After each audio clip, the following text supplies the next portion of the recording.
गइल तीन अब सुते दराजा फेरू बिहान जानू लिहल जाए माजा समझा तारा ना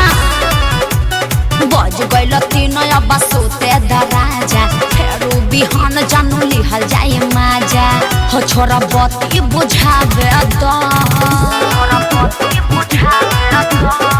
गाड़ी जवानी के चलावे दा पलंग के पैसा सधावे दा अरे वाह गाड़ी जवानी के चलावे दा पलंग के पैसा सधावे दा अरे बर्दाश्त करो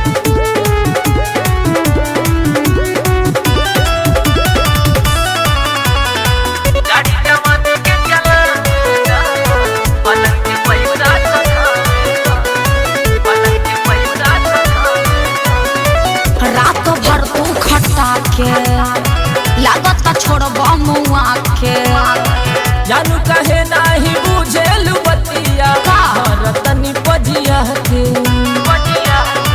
रात भर तू खटा के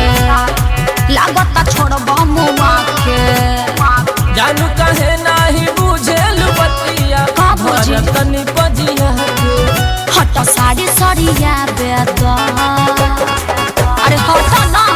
गाड़ी जवानी के चलावे दा पलंग के पैसा सधावे ना मानो। गाड़ी जवानी के चलावे दा पलंग के पैसा सधावे अरे पगलाइल बड़ो का तू